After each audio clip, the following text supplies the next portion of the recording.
Le camp d'entraînement des Alouettes est chose du passé. Il est l'heure de passer aux vraies affaires. On reçoit, à la veille du match inaugural de l'équipe au stade Percival Molson, le toujours intéressant patron football de l'organisation, Danny Maciocia.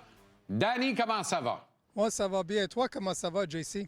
Très bien. Merci de t'enquérir comme tu le fais si souvent et si bien d'ailleurs, Danny. On va commencer par le commencement. Vous avez libéré Jordan Vesey. C'est un joueur que tu aimais beaucoup, Danny, personnellement, et il sortait du lot au camp d'entraînement. Quel a été le processus menant à la décision de vous séparer de Vesey? Écoute, il y a eu un bon camp d'entraînement. Il a joué 2 matchs hors concours. Je pense qu'il a bien performé. Tout s'en allait dans la bonne direction. Puis je dirais qu'après qu'on a sélectionné notre équipe, qui est composée toujours des 45 joueurs qui devraient s'habiller pour vendredi, puis l'équipe de réserve, que lui, il faisait pas partie au tout début. Alors, il était, qu'est-ce que je dirais, dans la conversation pour les 45 partants ou les 45 joueurs qui devraient s'habiller pour le match contre Toronto. Il est venu dans mon bureau, puis lui, il voyait son rôle un petit peu différent de comment nous, on le voyait. Parce que nous, on parlait souvent de profondeur, puis de pratiquer la semaine du match. Puis c'est une décision qui appartient à l'entraîneur en chef à la conclusion de la semaine avant de déclarer notre roster pour le match de Toronto. Lui, son opinion était un petit peu différente sur le processus, puis on a pris la décision de mettre fin à cette relation, puis voici où nous sommes rendus. Mais est-ce qu'il n'y a pas là-dedans une recette qu'on veut former une famille quelque part? Est-ce que c'est ça que je lis entre les lignes de ce retranchement? Tu sais, ça, c'est le premier bout de ma question. Le deuxième bout, c'est on a tellement bien travaillé pour former ce groupe-là, on a tellement de talent au poste de receveur de passe qu'on est capable de retrancher un gars qui peut jouer dans n'importe quelle autre équipe de la Ligue, Danny, là. Mais écoute, je vais te résumer tout ça en disant il y a une certaine culture qu'on a déjà à l'interne qui est en place depuis les 2 dernières années. On a des standards. On parle de compétitionner tous les jours, puis on parle de grande famille. Le moment qu'un individu, puis je fais même référence que ce soit un entraîneur en chef ou un DG d'équipe aux Alouettes de Montréal, pense qu'il est plus grand que l'équipe, ça ne peut pas fonctionner. Alors, c'était le message qu'on a partagé avec l'équipe pour leur expliquer la décision. Puis c'est qui nous sommes, puis pour nous, ça fonctionne. Puis je pense pas que ça va changer, que ce soit dans les prochaines semaines, dans les prochains mois ou dans les prochaines années. Tu as toujours été un amant du produit d'ici, Danny, un ardent défenseur des talents de chez nous. C'est ton point le plus proche, probablement, en commun avec ton patron Pierre-Carl Pellado, du moins dans ce qui nous est donné de constater vu de l'extérieur. Et tu places ta confiance en le Québécois Sean Thomas Erlington comme demi à l'attaque. Qu'est-ce que tu réponds à tous ceux qui disent on va placer la balle dans les airs, donc on prend Sean Thomas Erlington parce que essentiellement, comme tout Québécois, il va bloquer, puis c'est tout. Moi, j'ai envie de dire, pour l'avoir vu au collège et aussi dans les rangs professionnels, ce gars-là est capable de tout faire sur un terrain de sa position de demi-offensif premier. Tout à fait, tout à fait. Puis s'il y a quelqu'un qui connaît Sean Thomas, c'est moi. Il a joué pour moi à l'Université de Montréal. C'est un excellent porteur de ballon. C'est un porteur de ballon complet. Ça veut dire que, écoute, il peut courir avec le ballon, on peut lui lancer le ballon en sortant du champ arrière, puis c'est un bon bloqueur.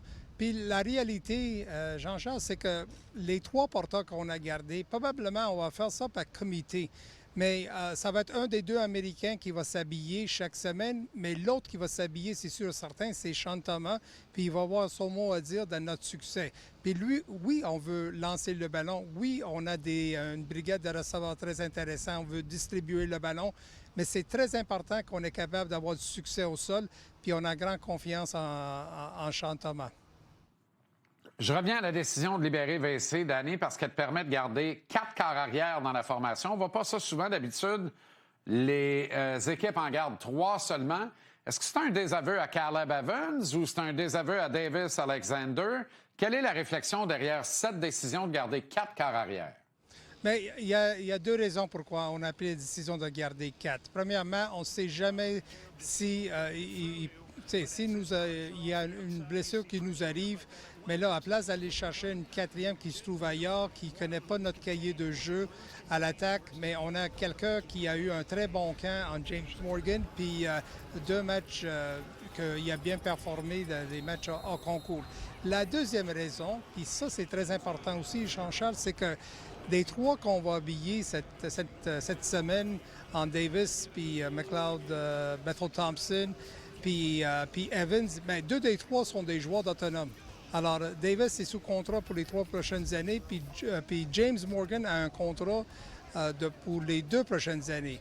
Alors, on adresse le présent, mais on adresse aussi l'avenir pour qu'est-ce qui s'en vient.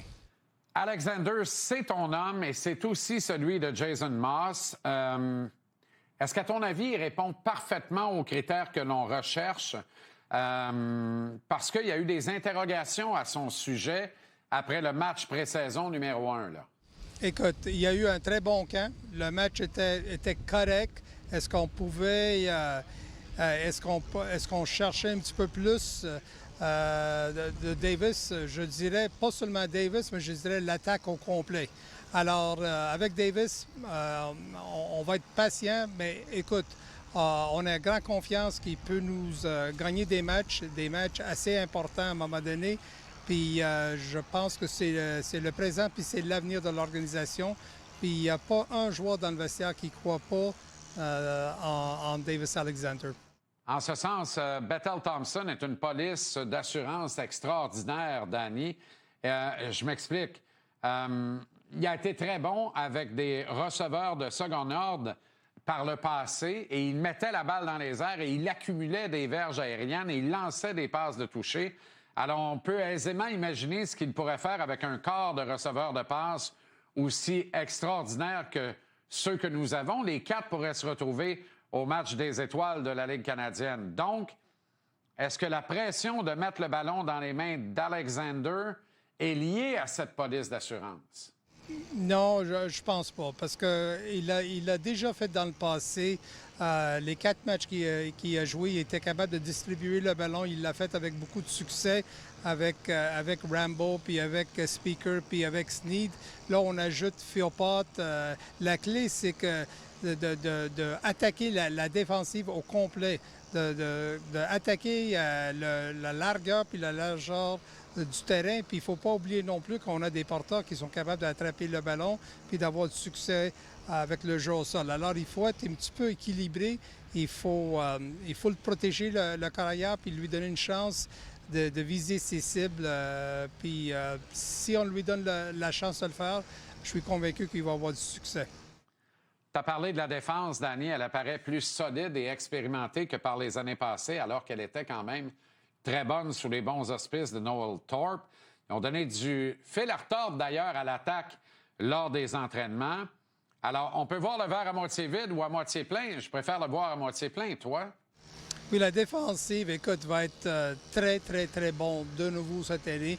On a ajouté quelques joueurs de plus sur le côté défensif. Je pense qu'on va être beaucoup plus athlétique. Nous sommes un petit peu plus jeunes.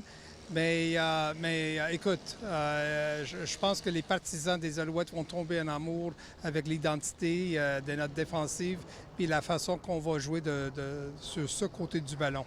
Confiant pour le premier match de la saison demain, Danny? Très confiant. Je suis très confiant, pas seulement pour le match qui s'en vient,